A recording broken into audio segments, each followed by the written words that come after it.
bonsoir, M. Koumani Ouechi depuis Bruxelles. Bonsoir, M. Makaya. Bonsoir beaucoup. Alors, bonsoir à vous, frères et sœurs, et tous ces hommes et toutes les femmes de la bonne volonté qui nous suivent chaque samedi dans nos antennes. On dirait que depuis, disons, chaque samedi à 19 h. Après un petit court moment où nous étions vraiment pas disponibles, bon, la disponibilité sur les côtés du sud de Metiwechi. Donc, nous nous excusons encore beaucoup. Nous croyons que c'est toujours dans cet amour du Seigneur, de Dieu, le Créateur, qui a permis qu'aujourd'hui, que nous puissions encore être là à l'antenne, encore toujours avec Messieurs Koumani Ouechi. Alors, nous allons bientôt lui rendre la parole, afin que nous puissions écouter cet enseignement sur honneur père et mère, principe de la lumière pour une éducation issue de nos enfants. Alors, quand nous étions en train de préparer cette émission, moi j'ai demandé à M. Ouechi, est-ce que c'est par rapport à Deutéronome chapitre 5? Alors, nous allons lui écouter parce qu'en comparant cela par rapport à la Bible, ça a pris une autre forme. Mais c'est tu as vous la parole pour que vous puissiez intervenir par rapport à ces thèmes d'aujourd'hui. On s'est samedi sur le thème de honneur père et mère, principe de la lumière pour une éducation réussie pour nos enfants. À vous la parole depuis Bruxelles pour cette interview. Merci Maxime Makaya. Je suis toujours dans l'admiration de voir que vous avez mis en place cette plateforme où nous sommes en train d'interagir entre moi et vous, vous en Suisse, moi à Bruxelles. C'est formidable. Moi, j'aime l'évolution technologique. Alors, vous avez dit tout à l'heure que on a fait presque 2 semaines. On n'a pas pu faire les émissions. Nous n'avons pas à cacher. J'ai été malade. J'ai été hospitalisé. J'avais fait des cailloux dans la vésicule biliaire. Et donc j'avais une inflammation de ma vésicule. C'était un petit réservoir sous la foie qui conserve la bile pour les besoins de la digestion. Et moi, pour une raison ou une autre, j'ai eu des cailloux à ce niveau-là. Je dois d'ailleurs rentrer le 26 à l'hôpital pour finalement qu'on puisse enlever cette vésicule biliaire qui a complètement disjoncté. Il est en train de produire des cailloux et comme on peut vivre sans, on va l'enlever. Donc, nous sommes des hommes publics, il faudrait s'habituer, il n'y a pas de honte à être malade. Quand on est malade, on doit informer. Quand on est un homme public, eh bien, ceux qui vous écoutent doivent savoir le bilan de votre santé. Moi, je suis un homme public, donc il faut que ma santé, si je suis malade, les gens doivent savoir de quoi je souffre, ils peuvent mieux orienter leurs prières. Donc, voilà. C'est entre parenthèses en ce qui concerne la maladie. Effectivement, comme vous l'avez dit, j'aimerais d'abord vous remettre la parole parce que peut-être que vous allez avoir 2 ou 3 trucs à dire. Comme ça, je voudrais continuer définitivement mon émission. À vous l'antenne. Merci beaucoup, M. Ouechi, pour cette... c'est-à-dire cette franchise, hein, parce que vraiment, ça nous étonne aussi. On n'a pas vraiment l'habitude d'entendre des serviteurs de Dieu, les gens qui sont vraiment des gens publics, et de pouvoir vraiment être dans cette posture-là, cette franchise-là. Merci beaucoup. Donc, nous allons vous retourner la parole pour que vous puissiez intervenir par rapport au thème du jour. Donc, pour l'instant, certainement, nous interviendrons à la fin de l'émission pour des éventuelles questions. À vous la parole depuis Bruxelles. Merci. Merci, M. Makaya. Mesdames et messieurs, dans le feu du cœur, je vous salue. Vous, les hommes et les femmes de la bonne volonté. Je voudrais également saluer mes compatriotes de la République démocratique du Congo, ceux qui sont en attente, non seulement en attente, mais qui se préparent pour le règne de paix sur terre. Et M. Makaya, recevez tout mon respect d'avoir mis en place cette plateforme des Lumières pour véhiculer l'évangile éternel du Fils de l'homme dont je fais la résonance. Nous étions donc en train de parler de la famille. La fois passée, nous avons parlé de la profanation des activités des esprits humains. Je ne vais pas me répéter ici parce que vous avez tous les vidéos dans les sites gebolitv.com et je l'ai repris aussi dans les sites Ecoumani Lumière dans l'anglais vidéo. Donc vous avez tout ce qu'il faut pour la profanation de ces activités. Nous avons dit que les activités des esprits humains, il y en a deux genres. Il y a les activités de la féminité et les activités de la masculinité. Donc nous sommes donc des esprits hermaphrodites. Nous sommes venus sur terre pour notre ascension spirituelle. Pour qu'au travers de cette vaste école qui est la post-création, nous puissions faire des activités dans des séries de domaines et des activités que nous faisions, nous puissions atteindre la maturité spirituelle. Maintenant, aujourd'hui, nous allons voir quelque chose d'essentiel.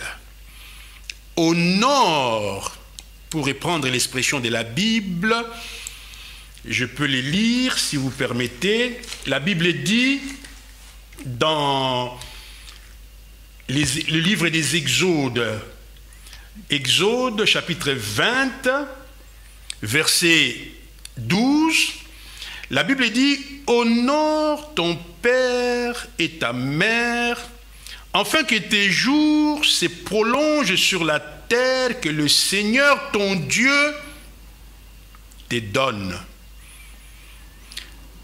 Pour que votre séjour se prolonge, pour que vous puissiez vivre finalement une vieillesse heureuse, vous avez l'obligation de travailler dans le sens d'honorer ton père et ta mère. » Mais nous allons voir aujourd'hui ces versets à la lumière de l'évangile éternel.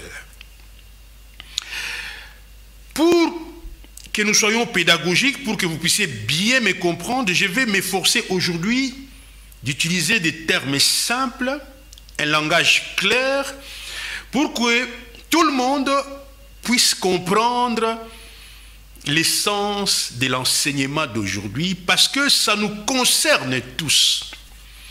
Voici le Bénin Congo qui sort de l'Égypte, de la maison de la servitude, de la maison où l'Égypte était dans la déchéance. Ce peuple ne marchait plus selon les lois de Dieu. Ils ont fait souffrir une partie de la population qu'on appelle les Bénin Congo ou les Bénin Israël. Et Dieu, par sa main puissante, je vous passe les détails, il fait sortir ce peuple de la maison de la servitude.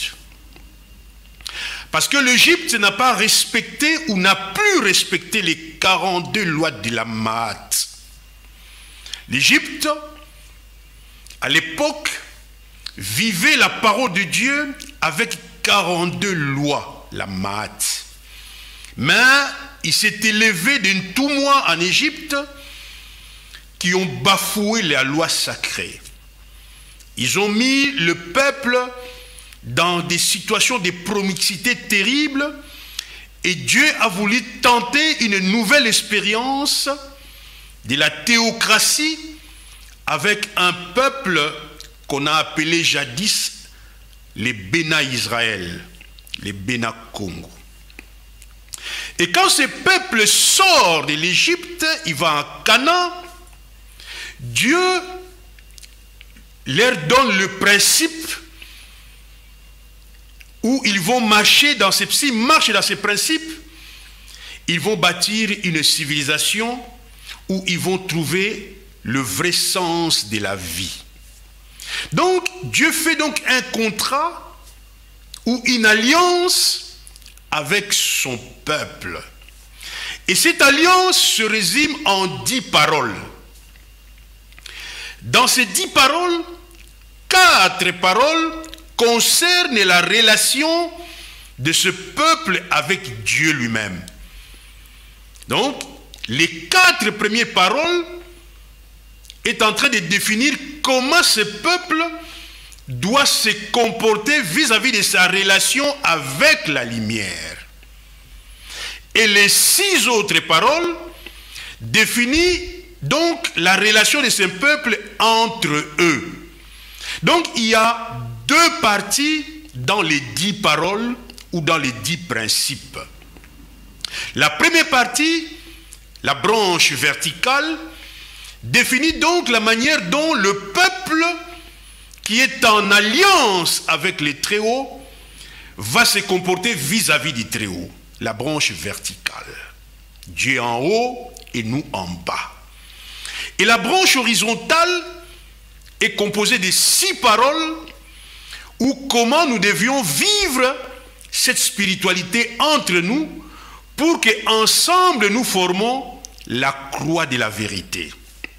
Voilà donc les premiers éléments de la croix de la vérité que Maître Yoshua disait, Fumu-Yisou disait que chacun porte sa croix, c'est-à-dire chacun doit porter cette relation de la verticalité avec le Très-Haut et cette relation de l'horizontalité avec le prochain.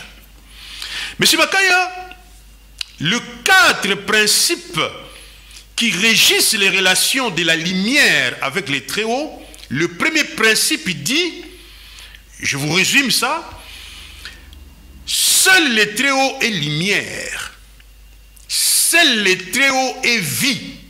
Mes enfants, je suis la seule lumière, je suis la vie et je suis la force.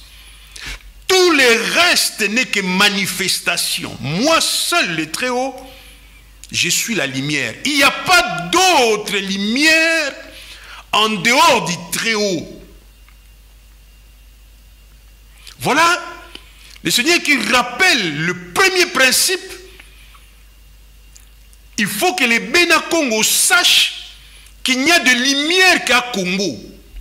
Il n'y a de lumière qu'Nzambi en Pungu Tulendo. Il est le seul qui est la vie. Il est le seul qui est la force. Et tout le reste qui se trouve dans les univers visibles ou dans les univers invisibles ne sont que les manifestations de cette lumière, de cette vie ou de cette force. Je suis dans Exode chapitre 20 et je suis à partir du verset du premier verset, les 10 commandements. Je vous résume ça. Voilà. Donc si vous voulez marcher dans ce monde bien, vous devez comprendre que seuls les principes du Très-Haut doivent nous guider dans notre existence pour la réalisation de notre but existentiel. Tout le reste est vanité. Mes frères Bénakongo, tous les restes qui ne sont pas principes ou lois de la création ou paroles de Dieu ne peuvent nous guider vers la lumière du Très-Haut. Voilà le premier principe qui caractérise la verticalité de notre relation avec Dieu. Les Très-Hauts leur enjoint le deuxième principe. Il dit, vous n'allez pas faire l'idolâtrie sous couvert des objets matériels ou des objets immatériels. Vous n'allez adorer que Dieu. Tout objet matériel vous serve pendant le temps de votre existence sur terre, mais vous n'en ferez pas de ces objets des objets d'idolâtrie, ni ceux qui sont au ciel, en bas dans les cieux, etc., etc. Moi, je les résume en disant, des objets matériels ou des objets immatériels ne peuvent pas devenir dans votre existence ou dans votre séjour sur terre l'objet d'idolâtrie. Sinon, vous serez lié à la matière, vous allez recycler, vous n'allez pas pouvoir atteindre votre but existentiel, Monsieur Makaya. Troisième principe de ce contrat dit ceci: vous n'allez pas invoquer mon nom pour des besoins égocentriques, C'est-à-dire, vous n'allez pas invoquer mon nom pour satisfaire vos désirs bassement animaux et matériels. Quand vous m'invoquez, vous devez m'invoquer dans l'amour, dans la justice et dans la pureté. Dans le langage du style, on dit, vous ne prononcerez pas les noms de l'Éternel en vain, Monsieur Makaya. Donc, premier principe, seul Dieu est lumière. Deuxième principe, pas d'adoration des objets matériels et immatériels. Troisième principe qui nous réunit à lui, pas l'invoquer avec l'ego. La chair ne peut pas participer à l'adoration parce qu'en vérité, dans l'homme, c'est l'esprit.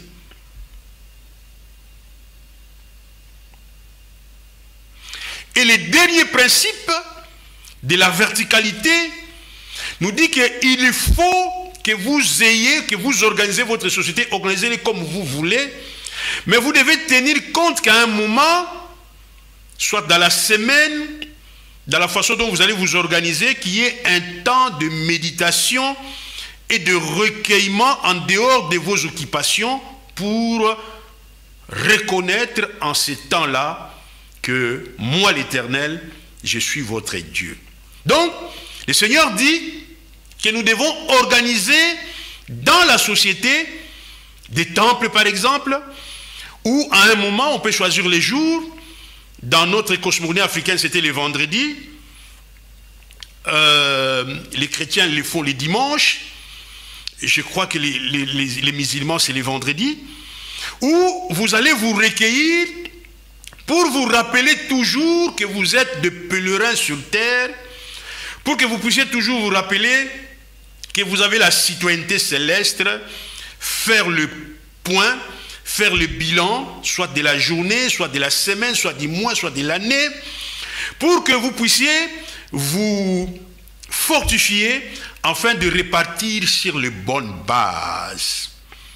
Voilà, M. Makaya, les quatre principes sacrés qui doivent guider tous les hommes de la bonne volonté dans leur relation avec Dieu.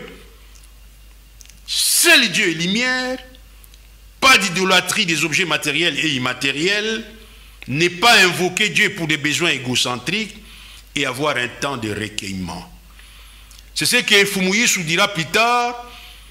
Vous allez aimer votre Dieu de toute votre force, de toute votre âme et de tout votre cœur. C'est les quatre lois résumées en un. Donc, voilà le Seigneur qui est en train de placer un cadre de vie pour que les Bénin Congo puissent évoluer décemment. Alors, la deuxième partie de ce cadre de vie, ce sont donc des lois, 6 principes qui doivent guider notre relation entre nous. Entre nous, nous devons aussi avoir des relations de lumière. Nous ne pouvons pas vivre n'importe comment. Nous devons cultiver, faire la culture de la lumière dans nos relations vis-à-vis de moi-même, dans la famille, dans les relations avec les autres et dans la société. Quels sont ces 6 principes qui doivent nous guider, Monsieur Makaya? Premier principe, honore ton père et ta mère pour vivre longtemps sur la terre, c'est-à-dire dans la matière. Pendant ton séjour dans la matière, si tu veux vivre longtemps, honore ton père et ta mère, ça sera l'objet de mon enseignement. Mais permettez-moi de citer les 6 autres principes, les 5 autres principes, que je ne vais pas théoriser. Le deuxième principe de la branche horizontale n'est pas commettre de meurtre. Ce n'est pas ne pas tuer, ne commet pas de meurtre. Troisième principe, ne commet pas d'adultère dans tous les sens, physique ou spirituel. Quatrième principe, ne pas voler dans tous les sens. Vol du coltran, vol de cuivre, vol des zéros, vol de ceci, vol dans les intérêts bancaires. Tout ça n'est pas le faire. Organisez votre société en ne le faisant pas. Il ne faudrait pas que dans les activités économiques, sociales, administratives, qu'il y ait des artifices de vol. Cinquième principe, pas de faux témoignages pour clouer votre prochain. Vous faites un faux témoignage, vous êtes en train de dire des choses que vous n'avez pas vérifiées. Internet ce monsieur a volé. Il paraît qu'il est allé chez le président de la République pour prendre de l'argent. Pas de faux témoignages. L'honneur d'une personne, on ne peut pas les bafouer n'importe comment. Et sixième principe, pas de convoitisme. Ne convoitez pas la maison de l'autre, sa femme, ses activités, parce que lui, il a son but existentiel, toi aussi tu as d'autres buts. Il ne faut pas convoiter la maison de ton frère. Donc, 6 principes dans l'horizontalité, M. Makaya. Aujourd'hui, nous allons nous tarder un peu sur le premier principe de la relation entre les hommes. Honore ton père et ta mère. Je commence d'abord par ton père et ta mère, mais je sais qu'il y a un problème là-dedans. Voilà. Vous savez, dans les textes anciens, dans l'hébreu ancien, quand les auteurs sacrés ont écrit la Torah, l'hébreu ancien n'avait pas de pronoms dans les lettres. Il n'y avait pas des articles ou des pronoms personnels, etc. etc. L'hébreu ancien a écrit « honore père et mère ». Ce n'est que plus tard, vers le 15e siècle, les Massorètes, ceux qui sont des théologiens, mais comprendront. Ceux qui sont dans l'école biblique, c'est difficile parce qu'eux, ils n'ont pas le recul de l'histoire des Écritures. Comment est-ce que les Écritures ont été compilées? Ce sont les textes massorétiques qui ont ajouté des articles et des pronoms dans les textes sacrés pour une meilleure lisibilité. Mais cependant, quand ils ont ajouté cela, ça a renforcé la lisibilité de certains textes et ça a occulté le vrai sens d'autres textes. Les Massorètes, au 15e siècle, vérifiez ça, vous les amirez de la recherche, pour voir la pertinence de ce que Ekoumani est en train de dire.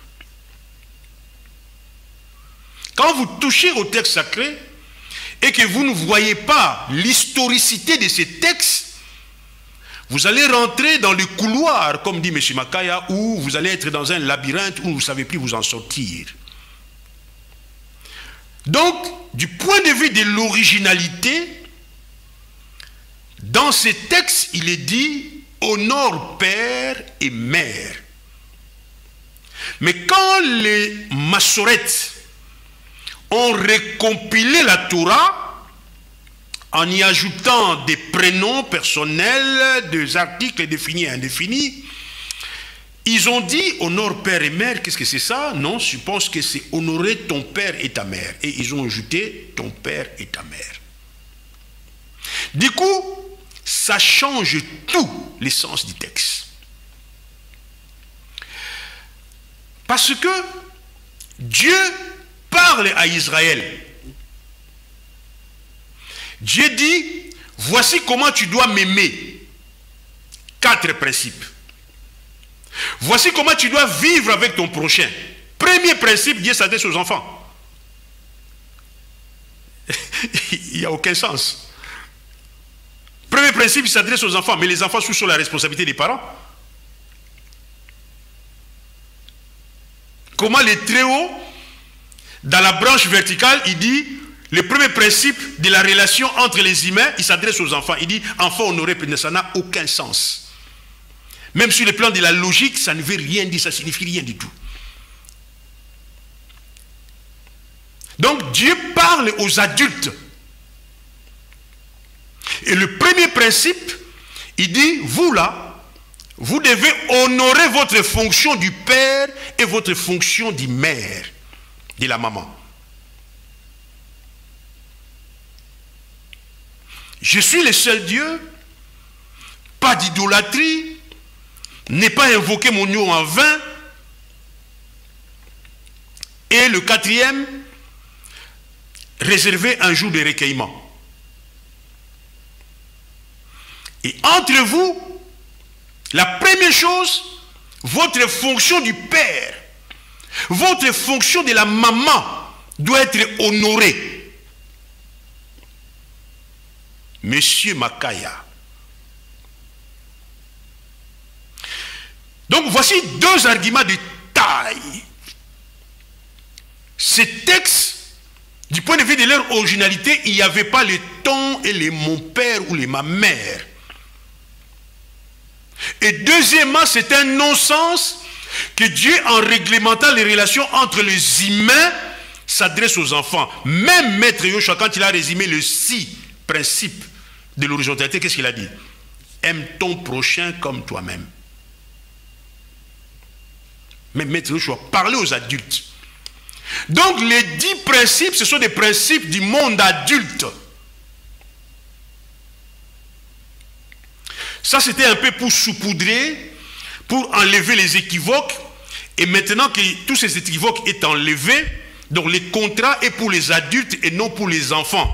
Parce que les enfants dépendent des parents. Alors maintenant, nous allons entrer en détail. Qu'est-ce que c'est que honorer père? Après, qu'est-ce que c'est que honorer la maman, mère? Et pourquoi de cet honneur, on a ça pour récompense de vivre longtemps sur terre? Peuple congolais, écoutez-moi très bien. Parce que notre civilisation a failli dans ce premier commandement. Ça, c'est le premier commandement de la vie entre nous les humains. Ce que Maître Yoshua disait, ce que tu ne veux pas qu'on te fasse, ne le fais pas à ton prochain. Eh bien, il y a 6 commandements cachés là-dedans. Et le tout premier, c'est honore père. Honorer père, je vais être cru avec vous parce que je ne parle pas aux enfants. Première chose, il ne faut pas que ton pénis doit être utilisé n'importe comment pour engendrer n'importe quand les enfants. Un père, quand il veut mettre au monde ses enfants, c'est quelque chose qu'il a réfléchi, c'est quelque chose qu'il sait ce qu'il est en train de faire. Il s'est mis en prière pour demander la force à Dieu et il veut s'engager dans une responsabilité. Ce n'est pas, tu es là, tu tombes sur une femme et puis tu fais des rapports sexuels à comme une grossesse. Ça, c'est des bêtises à 3 dimensions. Combien de parents ont fait des enfants comme ça par aventure?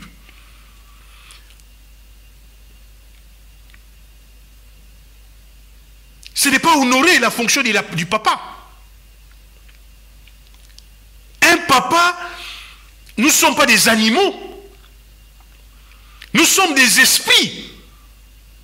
Quand vous voulez appeler un autre esprit, il faut que ça soit voulu et que ça soit dans le contexte du mariage. Des enfants hors mariage.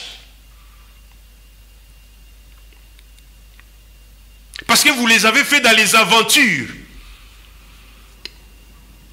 D'autres, après avoir... dans un bar, ils étaient dans un bar, il s'est saoulé, il vient, il fait un enfant. Est-ce que c'est sérieux ça? Est-ce qu'on peut construire les Congos de demain dans des comportements comme ça? Comment, dans les envahir comme ça, vous honorez la fonction du père?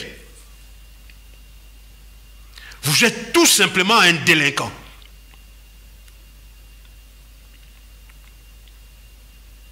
Donc, il faut faire très attention dans les relations sexuelles. Parce que ça implique des responsabilités futures. S'il y a un enfant, il faut aller jusqu'au bout. Donc la première chose, pour honorer la fonction du père, il faut faire très attention de la manière dont les enfants sont venus au monde. Un enfant par ici, un enfant par là, un enfant en Mbazangongo, un Mbazakiteke, un Mbazza dans les Lodja, un autre enfant là-bas, en Europe. Ce n'est pas sérieux. Comment voulez-vous bâtir un Congo nouveau avec des gens qui n'ont pas la maîtrise de soi sur le plan sexuel? C'est comme ça que Dieu nous a donné un code de bonne conduite. Honore Père. Honore Père, ça signifie aussi que la fonction du Père n'est pas seulement un géniteur biologique. La fonction du Père implique des responsabilités.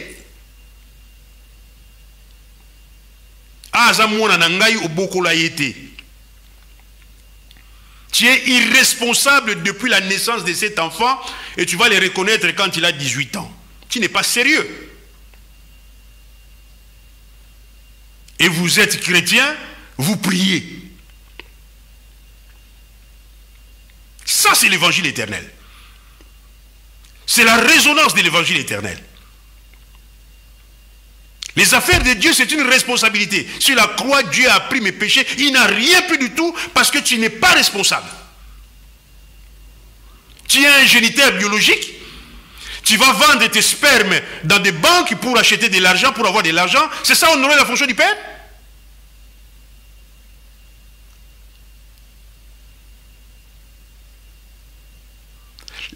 Le Père, c'est un rôle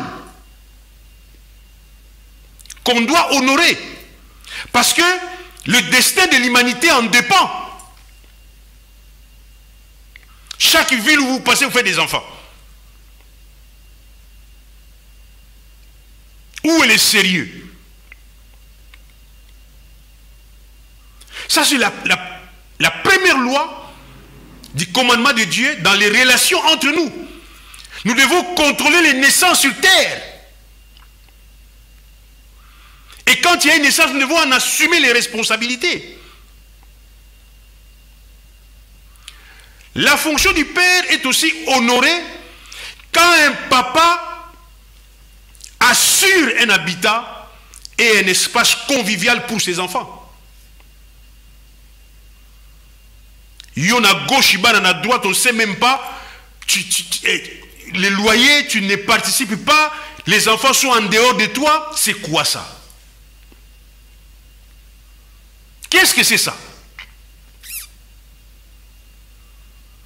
Quand on te pose la question, tu commences à gratter la tête. Ah, ils ont eu la jeunesse.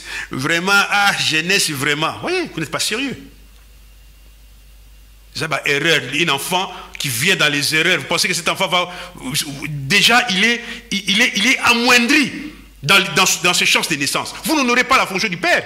Donc vous hypothéquez l'avenir de cet enfant. Parce que vous avez cru que honore père au père, ce sont les enfants qui doivent vous honorer. Maintenant, vous télémis, c'est votre responsabilité.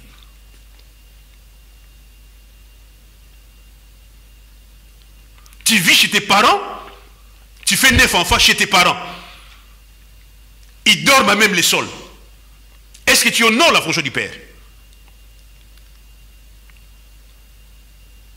Pourquoi tu dois faire des enfants quand tu n'es pas en situation d'assumer cette responsabilité?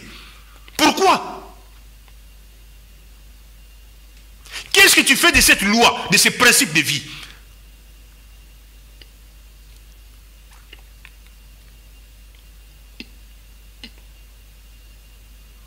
les enfants sont livrés à eux-mêmes. Après, ils sont mal éduqués. Ah, mes enfants ne me respectent pas, ces enfants-là, etc., etc. Non, tu n'as pas honoré la fonction du père, tu n'as pas le droit au respect. Vous allez voir dans les conséquences, tu ne vivras pas longtemps.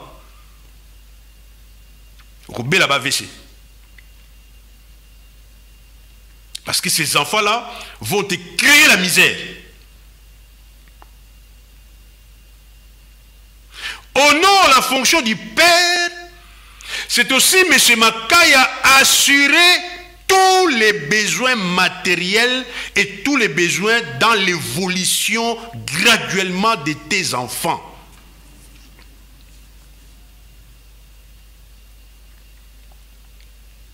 Les enfants sont en train d'étudier, ils sont à l'université, tu dois préparer.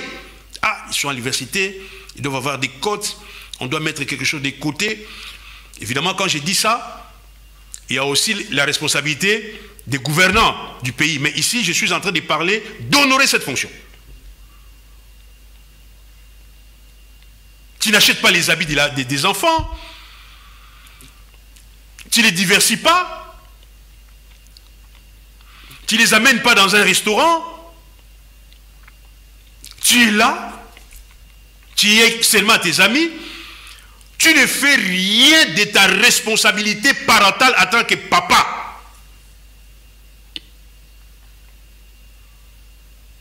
Mais c'est un péché. Tu es en train d'enfreindre au 5e commandement qui est le premier de la relation horizontale. Voilà. Honore père et mère sous un jour nouveau. À la lumière de l'évangile éternel. Dont j'en fais la résonance. Honore, Père, Monsieur Makaya, c'est aussi aider les enfants à avoir un environnement de discipline. Tu es le papa, c'est toi qui dois créer cet environnement de discipline dans la maison pour que les enfants grandissent dans la discipline. Les aider dans leur choix de la vie. Les accompagner, les protéger dans leur faiblesse, Monsieur Makaya. Être toujours là pendant leur apprentissage, supporter les frais. Bref, faire aussi les devoirs de l'exemplarité. C'est ça honorer la fonction du père. C'est une lourde responsabilité. Pour qu'Israël puisse avoir des jours heureux devant eux, si nous n'honorons pas la fonction du père, mais nous aurons des enfants chégués. Et demain, on va taxer nos propres enfants de la sorcellerie parce que la fonction du père a failli.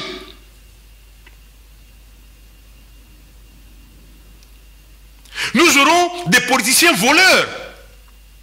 Nous aurons des violeurs dans la société. Monsieur Makaya. Honore la fonction du père. Plus tard, qu'est-ce que cette fonction va devenir? Eh bien, tu dois aider plus tard tes petits-enfants. Tu dois assister tes parents qui sont maintenant des adultes et responsables. Tu dois garantir la cohésion et l'unité de la famille. Tu dois faire preuve de sagesse. Faire preuve d'amour, comme Christ a aimé son Église. Supporter tout pour les besoins de l'ascension spirituelle de ta famille.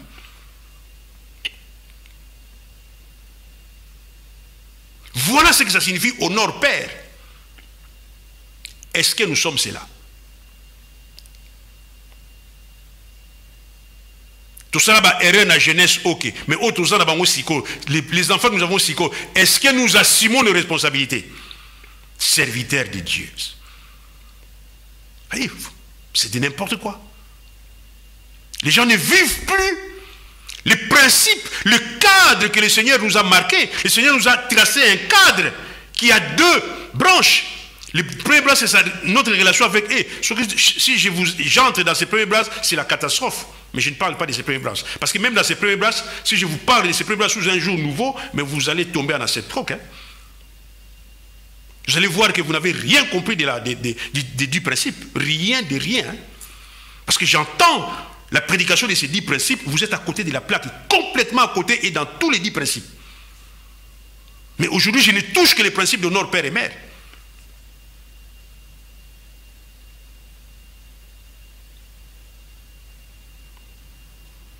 Réfléchissons. Corrigeons-nous. Il est presque trop tard. Mais il n'est pas encore trop tard, mais il est presque trop tard. Les gens sont empêtrés dans des problèmes insolubles. Et avec des situations dont vous avez, comment vous allez assurer votre vieillesse? Comment vous allez vivre longtemps sur terre? Quand vous serez vieux, quand vous serez vieux, tu seras en contradiction avec tes enfants, tu vas dire mes enfants ne me s'occupent pas de moi, ceci, cela, vous êtes placés, vous êtes aujourd'hui, les parents qui ont honoré père et mère, aujourd'hui ces enfants sont en train de s'occuper d'eux. Ils ont prolongé leur jour. Quand ils ont un problème, il suffit qu'ils appellent, allez, et comment il est là? Mais vous n'avez pas honoré la fonction d'élever ces enfants-là. Tu n'as pas été une aide pour ces enfants. Tu ne les as pas donné un environnement de discipline. Maintenant, moi, on a réussi,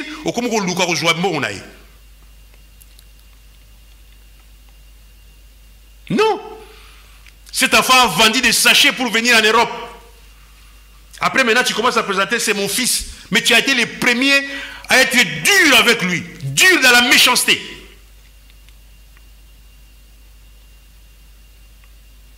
Vous n'avez pas exercé votre fonction, mais vous voulez l'honneur de la fonction. Vous ne l'aurez pas. Vous ne l'aurez pas. Parce que dans la spiritualité, il y a la loi de la réciprocité des effets.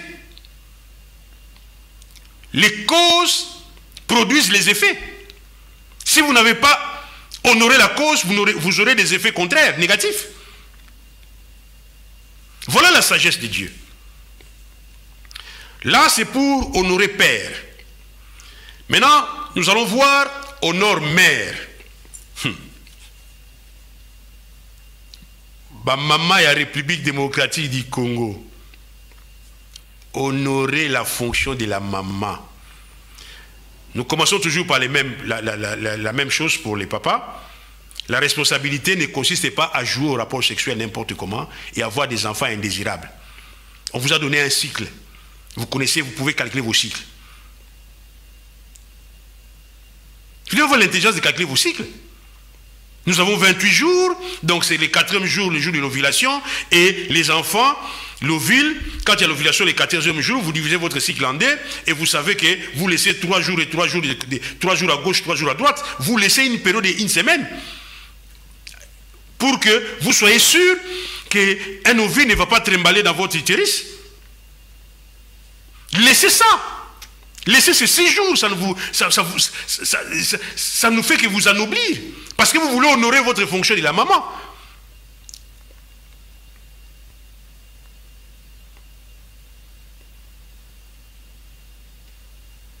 Combien de jeunes filles ont mis au monde des enfants à 15 ans, ça hypothéquait même leur scolarité.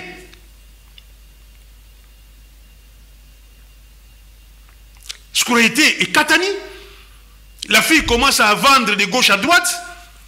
Pourquoi? Parce qu'elle n'a pas été sérieuse.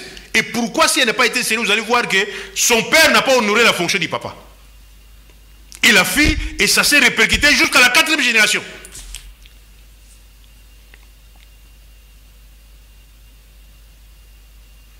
Donc quand vous êtes maman, avant d'être maman, il faut savoir que maintenant je vais devenir maman. Est-ce que vous avez réuni les conditions matérielles, mentales, astrales, spirituelles pour assumer cette fonction?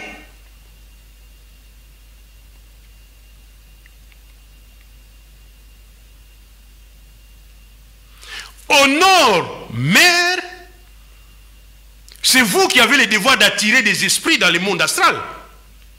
Parce que les esprits viennent par la loi de l'attraction des affinités. Ça sera mon dernier thème dans Jeboli TV, quand je vais parler des lois de la création. Je vous parlerai de quelques lois de base de la création, et vous allez voir que les naissances viennent par ces lois de l'affinité. Vous prenez une grossesse, vous êtes saoulé. Après, tu es sorti dans un hôtel où vous avez fait l'impudicité, et vous tombez en grossesse. Ces enfants viennent d'où? De Dieu? Est-ce que vous honorez la fonction de la maman? Tu es femme mariée, tu vas trouver une grossesse chez ton petit chéri d'Adam. Est-ce que vous honorez la fonction de la maman? Est-ce que vous connaissez ce que c'est que mère?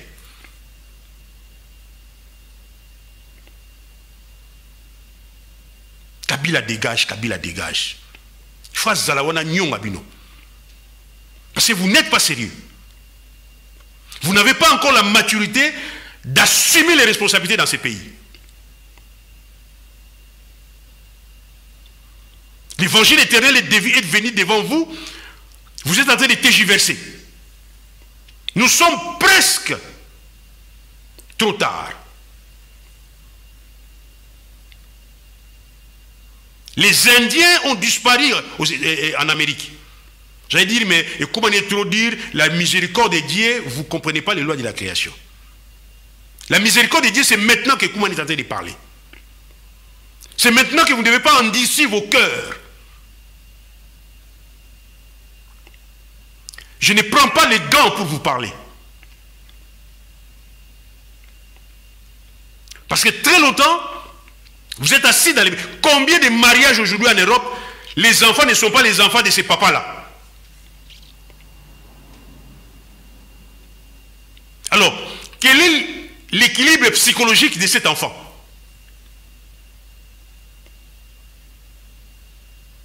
Voyez? Vous vous mettez dans des situations difficiles. Vous n'honorez pas la fonction de la maman. Vous êtes en train de polluer la société par des esprits venant du bas astral, par votre vie d'impureté, une vie sans sanctification.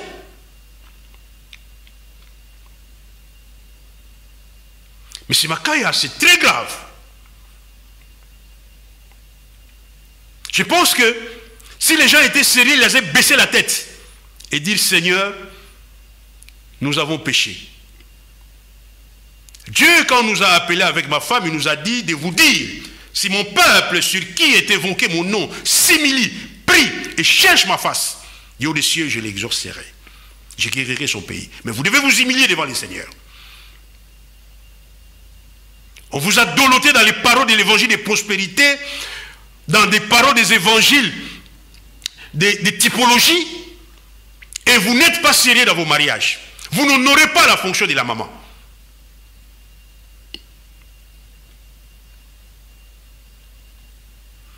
Vous attirez tout le temps des esprits venant du bas astral, des enfants de Trisomie 21, qui viennent polluer l'Afrique, polluer le monde.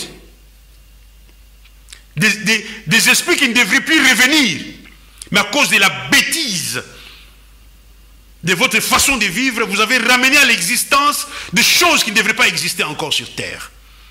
Et ce sont des grands bandits qui vont demain faire des guerres, qui vont demain abîmer l'univers. Ce sont des grands intellectuels qui vont nous faire entrer directement dans les organismes génétiquement modifiés.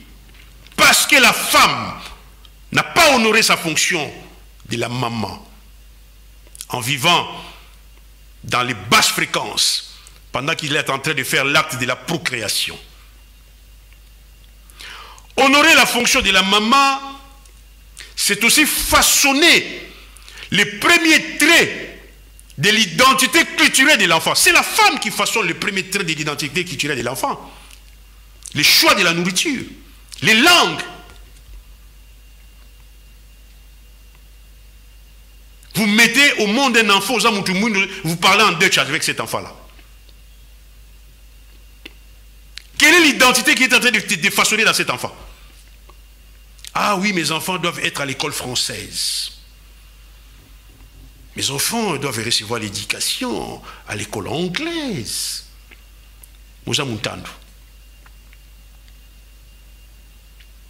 Kintandu s'arrête avec toi. C'est toi qui décides de faire arrêter les Kintandu. Avec toi, toute la génération qui va suivre, personne ne connaîtra les Kintandu. Donc, tout cet héritage des millénaires qu'ont transmis nos parents, toi, à cause de tes soi-disant intellectuels, tu décides d'arrêter ça et tu mets tes enfants dans des langues qui ne sont pas des vibrations naturelles. Tu les mets dans les nourritures qui ne correspondent pas à l'ADN de leur corps. Et par conséquent, ces enfants sont sans identité, sans fierté culturelle, sans appartenance à une patrie. Parce que toi, la maman, qui doit être la gardienne de la femme sacrée, tu as décidé que ça soit ainsi. Comment est-ce que tu honores la fonction de la maman? C'est aussi ça, être maman. Être maman, c'est apprendre à tes enfants la langue maternelle.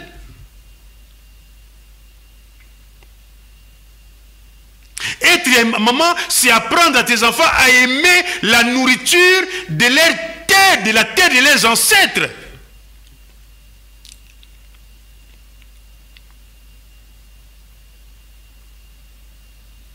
Honore mère, c'est aussi apprendre aux enfants l'histoire de la famille. Ton père s'appelait ceci. Le père de ton père, c'est tel. Il vient de tel coin. Sa maman, quand il était décidé, il a épousé tel. Voilà comment on s'est rencontré avec ton papa. C'était dans telle circonstance. Voilà comment notre mariage s'est passé. Ma fille. C'est ça, honorer la maman.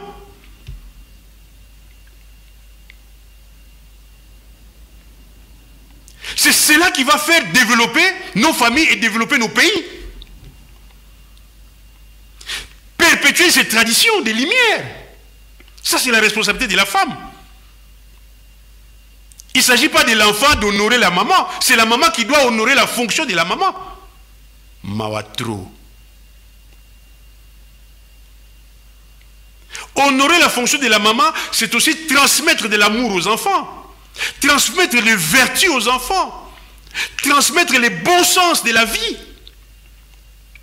Cet enfant doit respecter les aînés. Cet enfant doit respecter la société. Les biens de la société ne t'appartiennent pas.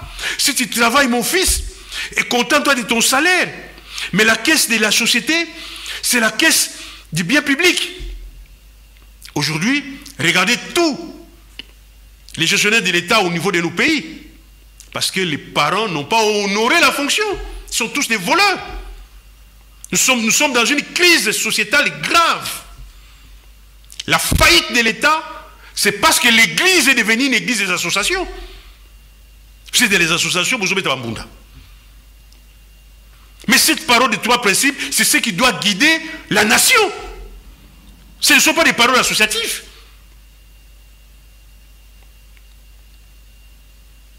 La mère doit communiquer la pudeur, la joie, l'amour de Dieu,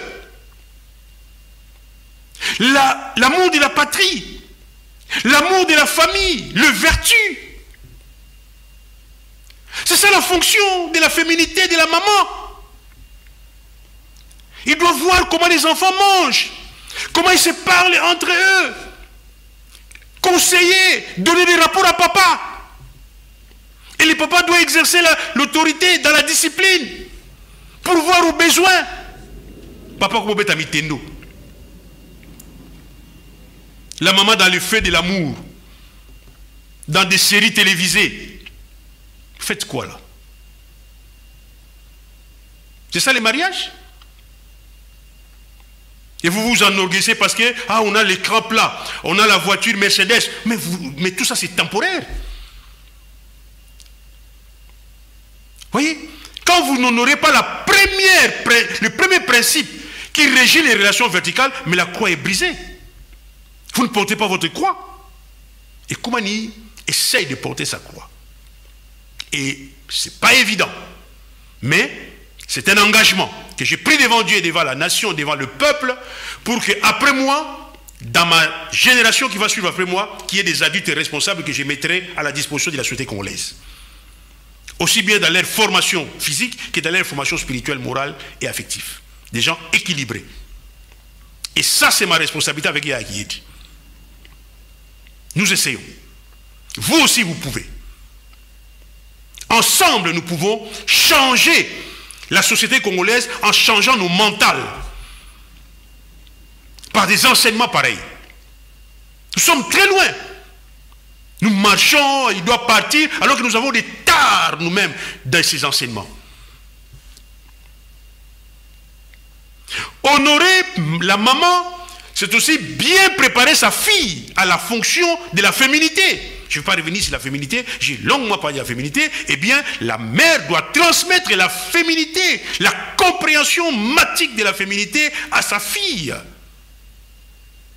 Et plus tard, il doit être une belle-mère, une bonne belle-mère pour ses filles ou pour ses garçons. Voilà la compréhension de ce 5e principe sous un jour nouveau. Et quand vous allez faire bien ces principes, vous allez voir comme conséquence, vous aurez le respect et l'estime de vos enfants. Parce qu'ils vont grandir dans un équilibre affectif. Il y a la maman, l'amour, il y a la discipline du papa, les besoins de la famille sont assurés, les parents se parlent, ils font les devoirs de l'exemplarité à leurs enfants, les enfants grandissent dans de bonnes conditions, et vous allez voir, si vous n'avez pas beaucoup d'argent, vous faites 2 ou 3 enfants, si vous en avez, vous pouvez faire beaucoup, mais il faut avoir les capacités morales pour assurer cette honorabilité de la fonction des papas et des mamans. Vous allez voir en retour, les enfants ne peuvent que vous respecter. Ce sont des conséquences directes. Quand des parents agissent comme ça, ils ne peuvent qu'avoir le respect de leurs enfants. Vous allez remarquer que même un enfant à 23 ans, 40 ans, il vous respecte. Il parle avec respect de vous. Vous êtes devenu sa référence. Il est dans l'admiration quand il parle avec son père ou quand il parle avec sa maman. Et vous allez voir qu'en retour, vous serez protégé lors de votre vieillesse. Les enfants, ça sera avec joie qu'ils viendront vous voir. Même si vous avez un retraite assuré, mais « Ah, maman, j'ai acheté, maman, toi tu aimes beaucoup, telle histoire, je t'ai acheté ça. Ah, papa, j'ai vu un livre, on parlait de ceci, je sais que tu es vieux, mais papa, et comment toi tu aimes beaucoup lire, je t'ai apporté tel livre, j'ai vu que ce sont des sujets qui t'intéressent. » Tu vis une vieillesse heureuse. C'est que la Bible dit, tu auras des jours prolongés sur la terre. Tu vas prolonger votre séjour sur la terre dans le bonheur. Vous serez rassasiés des âges. Voilà, mesdames et messieurs, la dernière prédication sur la famille. Je vous ai parlé de la féminité. Et je vous ai parlé aujourd'hui, hier, avant la semaine, il y a 2 semaines, je vous ai parlé de la profanation des activités masculines et féminines. Et aujourd'hui, je vous ai responsabilisé sur nos insuffisances à tous. Tout simplement parce que ce verset a été biaisé. Et biaisant ce verset, regardez tout ce que nous avons raté. Et on n'a pas seulement biaisé ce verset, on a biaisé tous les 10 commandements. Il n'y a aucune explication exacte dans tous les 10 commandements. C'est malheureux. Mais l'évangile éternel est venu réhabiliter tout ça. Par les fils de l'homme. Donc, nous avons terminé le chapitre sur la famille. Nous allons maintenant faire 3 chapitres sur une grâce immense que l'humanité a, qu'on appelle la réincarnation. Je sais que c'est hardi pour les chrétiens, mais souffrez. Ne bafouez pas ça. Écoutez d'abord l'enseignement. Je vais m'efforcer de bien enseigner ça. Par amour et avec excellence. Pour que vous puissiez comprendre que revenir de nouveau, c'est une grâce que Dieu nous accorde. Et s'il n'y avait pas cette grâce, beaucoup des injustices, on ne saurait pas les comprendre. Comment est-ce qu'un enfant qui meurt à 6 mois, qu'est-ce qu'il va devenir? Il n'a pas fait l'expérience de connaître Fumoyisu ou de connaître la sagesse. Est-ce que c'est fini pour lui? Comment certains enfants naissent avec des imperfections? Il est né, maman et papa avaient des maladies héréditaires, lui il vient dans ses réceptacles avec des maladies héréditaires. Pourquoi ça? Pourquoi d'autres enfants naissent dans la maison du roi?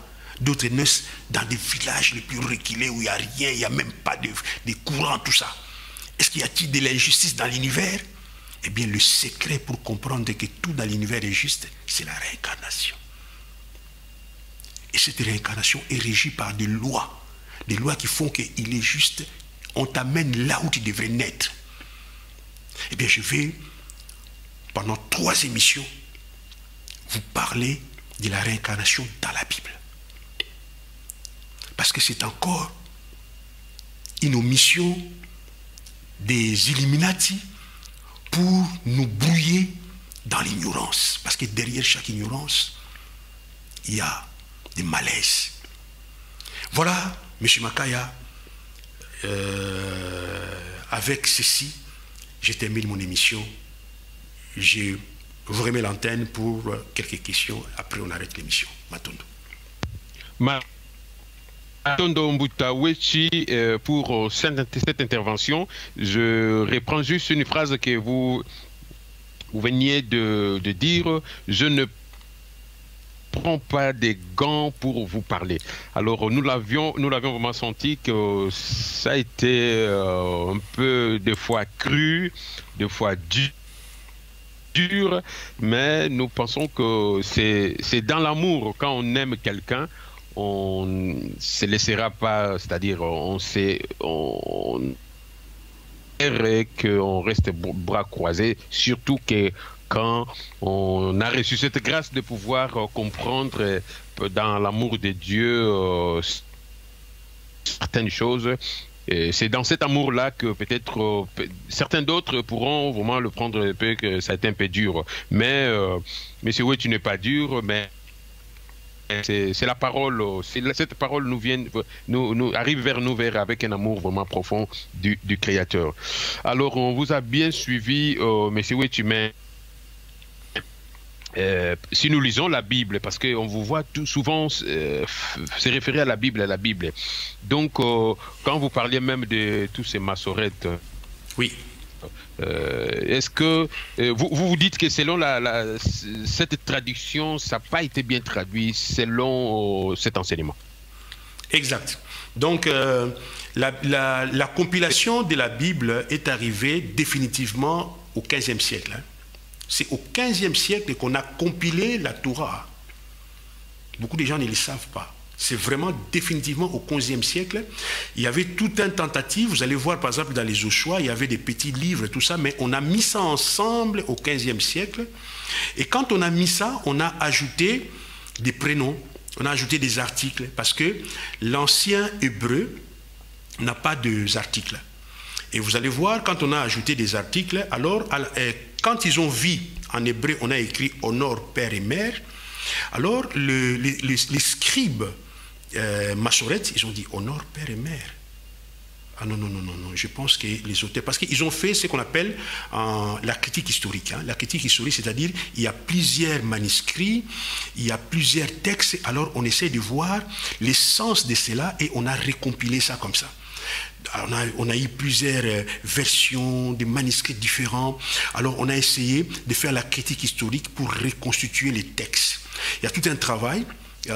Moi, j'ai eu la chance de faire la théologie, donc j'ai appris tout ça. Comment est-ce qu'ils ont constitué tout ça. Et ici, les textes originaux, on a écrit « honore père » et « honore mère » afin que toujours se prolonge sur la terre. Alors, les scribes massorettes, au XVe siècle, non, certainement ici, on a voulu dire « honore ton père et ta mère ».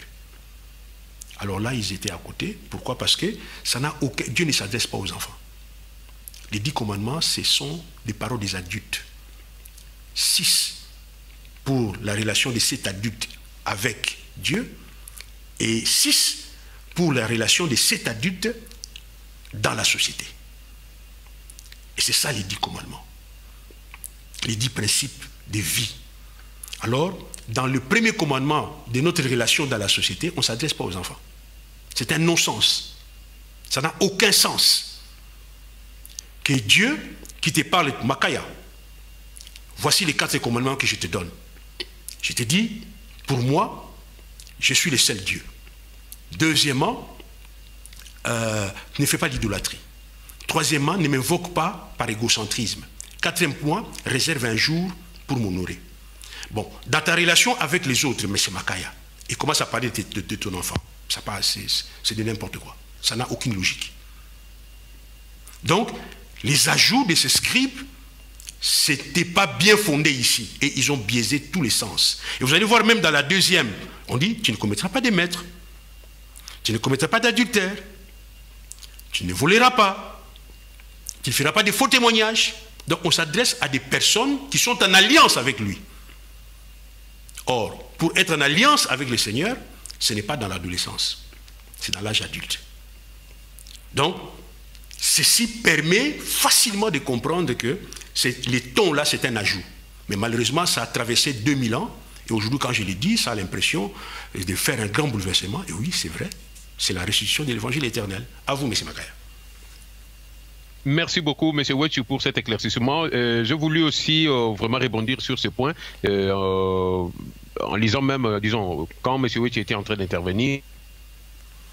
Donc, même à l'Internet, si vous allez chercher en Wikipédia, vous verrez, j'ai pu trouver un monsieur, Olivier Fauchier, qui a écrit sur le principe fondateur de l'écologie dans la Genèse. Il y a une partie, je vais juste vous citer vite, c'est-à-dire ces textes, c'est d'abord présenté à une succession de lettres opposées, les unes les autres et des autres, sans espace ni ponctuation, sans voyelle, complètement consommatique. C'est très bref, bien, difficile d'accès. Ceux qui transmettent ces penchèrent dessus en sépara les mots et arrivèrent à en donner non pas un sens, car le sens est toujours à chercher, mais une compréhension du texte. Alors, il y a le massorette, comme l'a dit M. Wetch, en fait, c'est des scribes, il y avait des massorettes en ces temps-là, qui étaient des massorettes. En fait, le massorette qui vient même du mot hébreu massora, c'est une procédé pour pouvoir transmettre les écrits sainte. Il y avait des gens qui étaient des scribes comme des massorettes qui avaient la maîtrise au niveau numérique, exégèse et puis grammaticale, ainsi de suite. Donc c'est des gens qui transmettaient parce qu'il n'y avait pas des... Il y avait des consommes, il n'y avait pas des voyelles. C'est comme même le nom même des Yahvé. Il n'y a pas des Yahvé, et puis il y a ni des A, ni des E. Aujourd'hui, on l'a transmis par les Jéhovah qu'on se pose là largement des très grandes questions. D'où nous sortent tous ces noms? Dieu n'a pas de nom, lui-même il a dit à Moïse. Alors nous continuons notre mission. Avant que vous ne continuiez, j'aimerais vraiment vous féliciter. Ça c'est très bien. Voilà un homme. On vous écoute, oui. Voilà un homme qui, dès que je prêche, il vérifie. Il vérifie dans l'histoire, il entre dans Internet. Ça c'est très bien. C'est vraiment, ça me peine de voir certains serviteurs de Dieu qui pensent que rechercher comment est-ce qu'on a compilé la Bible, c'est péché. Mais ce sont les hommes qui l'ont compilé. Comment est-ce que, de tous les livres qui existaient dans l'Ancien Temps, comment est-ce qu'on a retenu que 27 livres dans l'Ancien Testament, dans le Nouveau Testament par exemple? Pourquoi c'est 27? Qu'est-ce qui a guidé le choix du canot? Est-ce que le Saint-Esprit est descendu? Ou c'était des Romains? C'était des prêtres romains. À un certain moment, ils se sont dit non, il y a trop des écrits. Et ils ont fait un concile. C'était difficile. Quel est le choix? Premier choix, ils ont dit non, nous devons choisir d'abord ceux qui sont des apôtres. Les textes, et nous sommes en 300. Donc Jésus est déjà mort il y a 33, il y a plus de 270 ans. 270 ans. Et les premiers textes, ils ont dit non, nous devons voir quels sont les pseudo-textes que nous pensons venir des apôtres. Et à l'époque, il n'y avait pas de l'imprimerie. Tout était des copies. Les gens copiaient, ça se détruisait. Donc, les textes qu'ils ont canonisés, ce ne sont pas des textes de l'origine, c'était des copies, des codex. Mais il faut connaître tout ça. Vous voyez, si bien que quand je parle aujourd'hui, les gens se disent, mais Mouta Farmaso, Azandegni, non, c'est un intellectuel et c'est un homme spirituel qui a la spiritualité et qui a aussi la science, qui connaît comment les textes ont été construits, donc vous n'avez pas affaire à un aventurier, c'est à quelqu'un qui est assis. Vous voyez, et ça j'admire, M. Makaya. Quand je vous entends parler comme ça, je dis, c'est très bon ça. C'est très bon. Le deuxième critère, ils ont dit, bon, il y a quand même trop de textes, on va voir les critères de l'apostolicité. C'est-à-dire, qui sont ceux qui ont été avec les apôtres? Ils ont dit, bon, Marc a été avec les apôtres. Marc, c'est Jean-Marc. Hein? Ce n'est même pas Marc. Marc n'est pas un disciple du Seigneur. Hein? C'est quelqu'un qui a marché avec Pierre. Et c'est quelqu'un qui a fui Paul à un moment donné. Enfin, bref, je ferme cette parenthèse. Ils ont dit, bon, on va prendre son texte. On va prendre quelques textes des gens qui ont marché, évidemment. Ils ont pris tous les écrits de Paul, pour des raisons aussi que je n'aimerais pas épingler, sinon nous allons nous écarter de notre sujet. Donc, ce n'est pas les canaux, les Saint-Esprit, tout ça. Arrêtez ces histoires. Arrêtez, s'il vous plaît. Ce sont des productions historiques. Alors, comme vous venez de souligner là même, nous regardons aussi sur la montre. Et frères et sœurs, tous ceux qui nous suivent, moi j'essaie vraiment de tirer votre attention quand je parle de frères et sœurs. Beaucoup plus aux chrétiens, hein. C'est-à-dire nous avions cette manière de vraiment de nous cantonner dans un petit coin. C'est comme a dit oui, tout de suite, ce n'est pas un péché. Quand vous utilisez votre téléphone portable pour appeler, je sais pas moi, au pays ou même ici, vous utilisez la nouvelle technologie. Et cette nouvelle technologie, vous achetez le téléphone, là, iPhone, Samsung, consort. Mais il y a des gens, il y a des ingénieurs qui se sont mis à étudier soit la mathématique, la physique, ainsi de suite, comment la résistance des matières, tout cela, mais ce n'est pas un péché du tout. Donc, nous devons vraiment, à un certain moment, nous poser des questions existentielles, des questions vraiment... Est-ce que si quelqu'un, même... On vous parle même, là, aujourd'hui, nous parlons de la Bible. Et c'est même une des émissions des émissions que nous sommes en train de préparer en coulisses, où nous allons parler, est-ce que la Bible est-il réellement la parole de Dieu? Et nous allons vraiment en discuter, nous allons organiser un débat dessus, parce que c'est très important qu'aujourd'hui, dans ce 21e siècle, que nous nous posons des questions. Vous êtes des chrétiens évangéliques, vous refusez complètement du catholicisme. Vous refusez complètement du protestantisme, mais c'est des catholiques qui ont fait que nous ayons la Bible et que nous avons. Que vous ayez la version Scofield ou français courant, que sais-je encore, mais c'est eux, c'est Constantin qui a décidé ça, on prend pas, ça je vais pas, ça je vais pas. Et c'est comme ça, et ça c'est la réalité, c'est prouvable. On peut le prouver, il y a eu des consuls qui sont dans des archives, c'est là. Alors, comment aujourd'hui, en tant que chrétien et enfant de Dieu, pasteur, apôtre que vous êtes, vous refusez que nous puissions parler? Oh, on ne discute pas la parole de Dieu. Non.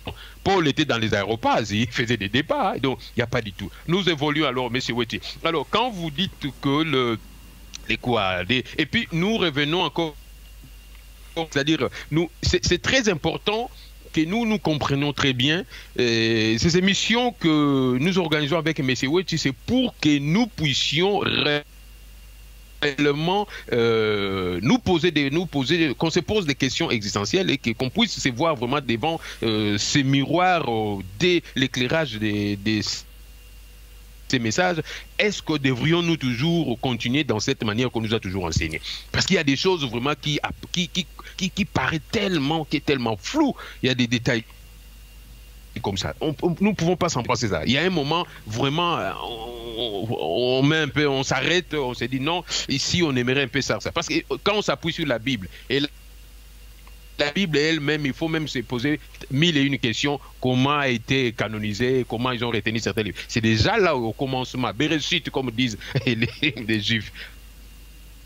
Commencement, la Genèse, c'est là où on devait commencer. Mais donc, comprenons-nous que ça, c'est vraiment une autre manière de comprendre les choses de Dieu. C'est pour cela qu'on parle de la cosmogonie. C'est une autre façon de voir les choses. C'est une autre manière de vraiment de parler des choses de Dieu dans une autre dimension. Donc, que cela ne vous effraie pas du tout. On n'est pas du tout là pour commencer à parler, c'est des sciences bizarres. Non, c'est dans ces choses de la Bible que nous sommes en train de parler. Alors, mais Monsieur Ouettu, quand vous parliez de la fonction de père, la fonction de mère, et dans ces fonctions-là,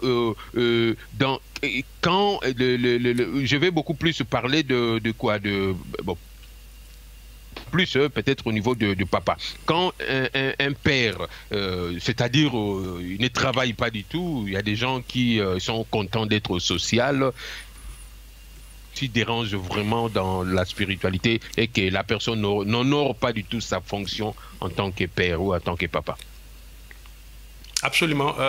Et la question c'est, si il est père. Vous savez, être père... Oui, en tant que père, en tant que homme, oui, et qui n'assume pas du tout sa responsabilité de ramener du pain dans sa maison. Il n'est pas dans la fonction du père, c'est un géniteur biologique, c'est tout. C'est comme celui qui a engendré Jésus, c'est un géniteur biologique, mais le père de Jésus, c'est Joseph. C'est Joseph qui, devant Dieu, a été le père du jeune Yoshua. C'est celui qui l'a élevé dans la discipline, c'est celui qui a pourvu à ses besoins. Cet homme, c'est le père de Yoshua.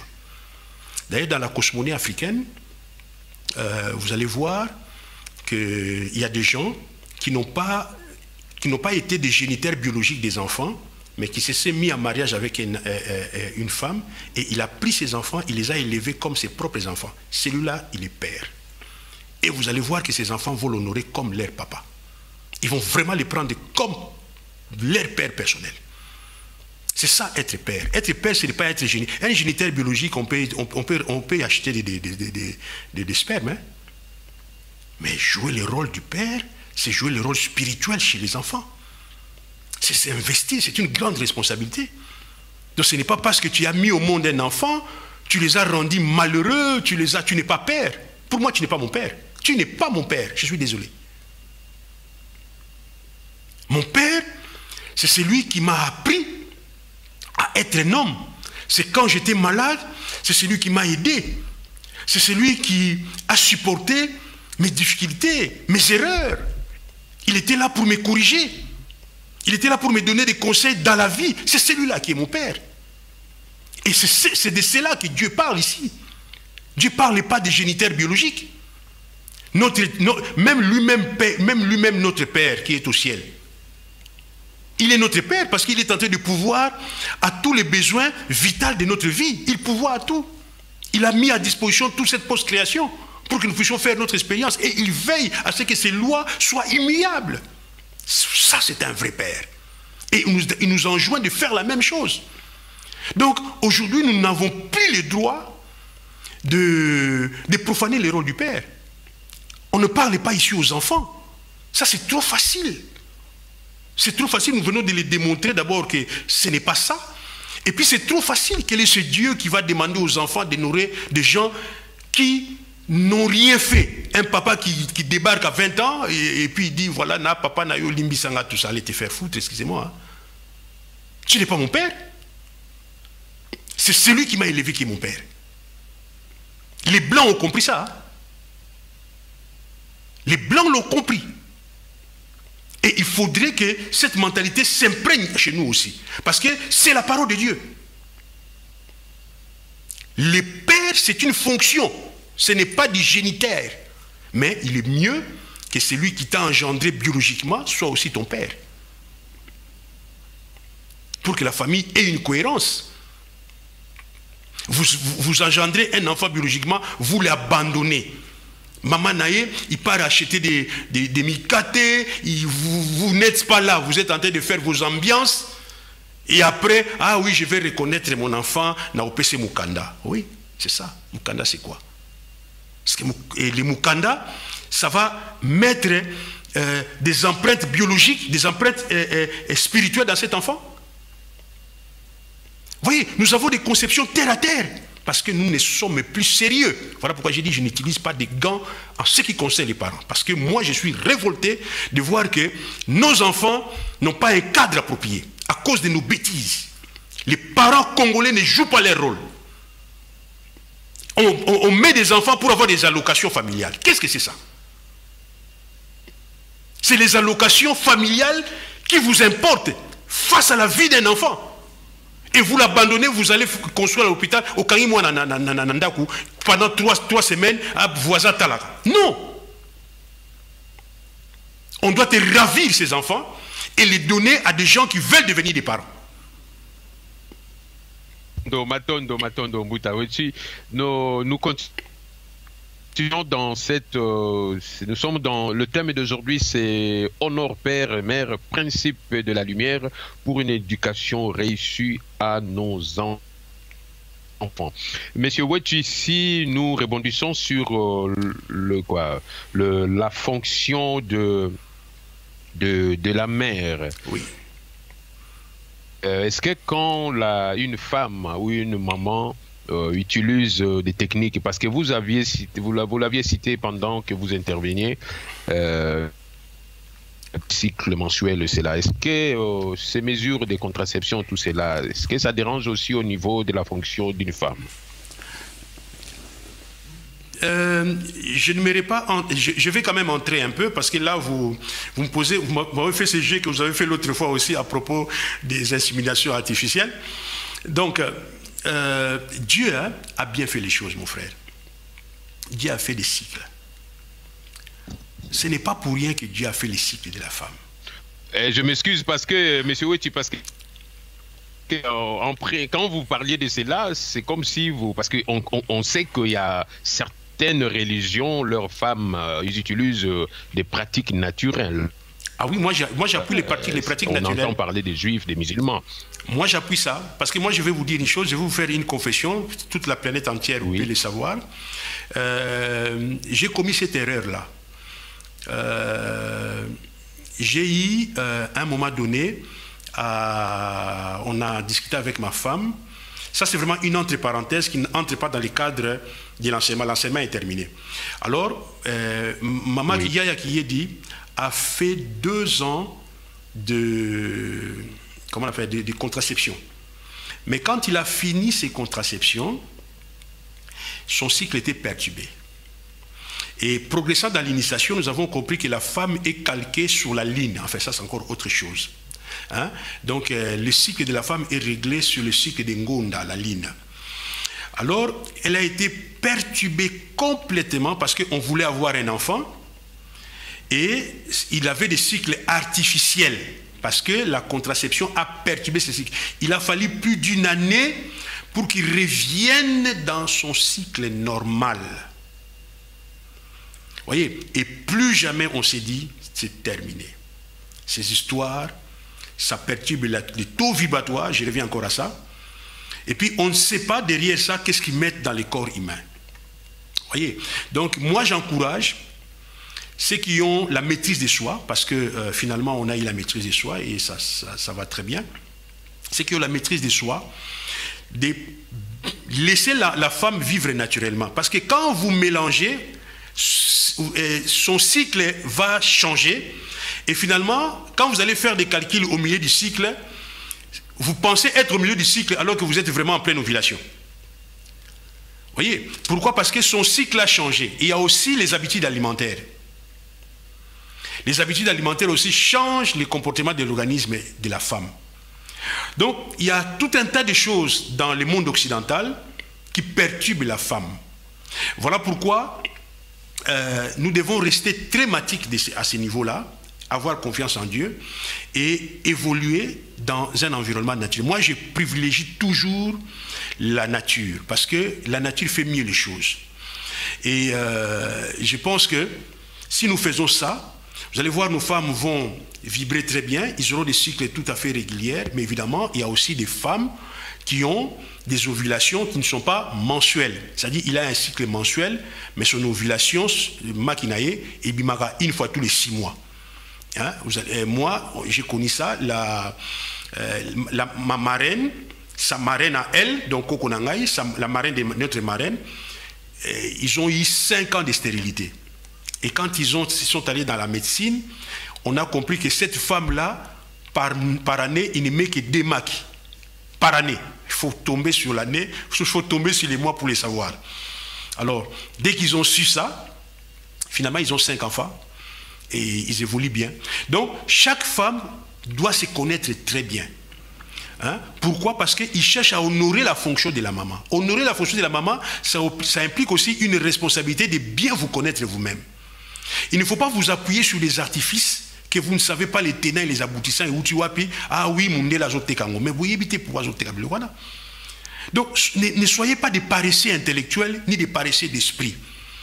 Il faut vous cultiver. Il faut connaître votre cycle, sentir, ah, voilà, ça c'est mon ovulation. Tu peux même sentir quand ça vient, ça traverse tes ovaires, tu les sens. Une femme doit être très attentive. Et évidemment, ça implique aussi de la part de l'homme la maîtrise de soi. La maîtrise de soi, parce que la sexualité, c'est vrai, c'est pour les échanges énergétiques et pour avoir l'acte de procréation, mais on peut aussi vivre sans. Voyez, donc il y a toute une initiation dans la chrétienté qui implique des disciplines pour que nous puissions bien honorer la fonction des parents. Hein? Quand nos enfants commencent à mettre au monde, toi aussi tu mets au monde. C'est quoi ça? C'est pas sérieux.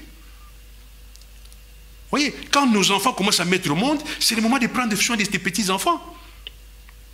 Vous voyez, c'est comme ça que nous mettons au monde des enfants qui viennent avec des cochorcoles, les manques de vitamines, tout ça. On les a conçus dans les trains, on les a conçus dans les escaliers. Tout ça, c'est quoi? Un enfant, ça se conçoit dans un lieu après la prière ou après une certaine concentration, une naissance voulue. C'est ça, honorer, c'est ce que je suis en train de vous parler. Je suis en train de vous parler d'honorer cette fonction. Je suis en train de vous dire que nous avons bâti des civilisations qui n'ont pas honoré la fonction du parent et maman, et par conséquent, nous avons des humains qui aujourd'hui ont troublé la terre. Il y a des humains qui ne devraient pas venir. Hitler ne pourrait pas venir. Il y a des humains, beaucoup des humains, si nous étions sérieux, ils ne seraient pas là aujourd'hui. Vous allez dire, Dieu a voulu. Non, c'est nous. Dieu nous a donné les principes, mais nous ne respectons pas les cadres. Et maintenant, nous accusons Dieu. C'est trop facile, ça. Vous voyez, les humains, ils font des bêtises, et quand ils ont le résultat de leurs bêtises, accusent Dieu. Alors que c'est eux qui n'ont pas respecté la fonction du parent et maman. Mais pour respecter cette fonction, ça exige des études. Il faut étudier la femme, il faut étudier la gynécologie de la femme, il faut que la femme s'étudie lui-même. Il y a tout un tas de préalables, il y a tout un tas, et l'État aussi doit mettre à contribution. Pourquoi les États en Europe ici mettent des allocations familiales? C'est pour permettre aux parents d'honorer la fonction du père et maman. Mais nous, au Congo là-bas, pas d'allocation familiale, rien du tout. Alors maintenant, nous devons nous adapter. Comment on doit faire avec ce que nous avons? Si nous savons que ça ne va pas, eh bien on doit changer. Vous voyez? Donc, chaque peuple a la responsabilité de bâtir les 10 principes dans son pays, dans sa famille. C'est notre responsabilité. Et plus nous évoluons, plus nous allons voir que nous allons aller vers le développement. Mais maintenant, nous ne savons même pas tout ça. Même ce verset est pris comme si les enfants doivent nous honorer. Ah, moi, il faut honorer Ngaï. Non, non, non, non, messieurs. Non, non. C'est pas comme ça. Merci beaucoup, M. Wechi, pour cet éclaircissement encore. Frères et sœurs, hommes et femmes de la bonne volonté, nous avons bien suivi cet enseignement. Et même dans le monde, on nous parle d'éduquer une femme, c'est éduquer toute une nation. Et nous avons bien compris cette fonction, ce rôle de père aussi, ce rôle de mère. Et nous croyons que si nous mettrons en pratique ces enseignements, les enfants ne pourront que nous renvoyer leur sincère. Hein. Donc ça ne pourrait être quelque chose comme ça. Vraiment. Merci beaucoup, M. Wechi. Je pense que nous allons mettre un point pour l'émission d'aujourd'hui qui concernait la famille. Et je pense que tout un chacun de nous, nous allons tirer, ou chacun de nous tirera vraiment un très très très bon enseignement par rapport à toutes ces émissions que nous avions organisées avec M. Wechi qui concernent la famille. Parce qu'en tant que de père, en tant que de mère, nous en avons vraiment grandement besoin. Et merci beaucoup, M. Wechi, pour votre disponibilité, même si vous n'êtes pas vraiment encore vraiment rétabli. En tant que serviteur fidèle, vous avez vraiment tenu parole pour pouvoir faire l'émission d'aujourd'hui. Merci beaucoup à vous et merci pour aussi ce soutien de votre femme, mais aussi que de toute la famille pendant cette période que vous traversez au niveau de la santé. Merci à vous et vraiment nos pensées vont tout droit vraiment vers vous pour un rétablissement et nous le savons que le Seigneur est au contrôle de tout. Merci pour cette émission et bien aimé. Et nous étions tellement heureux de pouvoir partager ces moments ensemble. Merci. Et merci à M. Wechi et merci à vous tous. Et nous allons nous retrouver la fois prochaine, et certainement le samedi prochain. C'est qu'annoncé M. Wechi, où nous allons passer maintenant à ces enseignements qui concernent l'avenir des enfants sur terre, entre autres la réincarnation. Merci beaucoup, M. Wechi. Et nous allons retrouver à samedi prochain. Merci aussi à vous. Portez-vous bien dans l'amour du Très-Haut.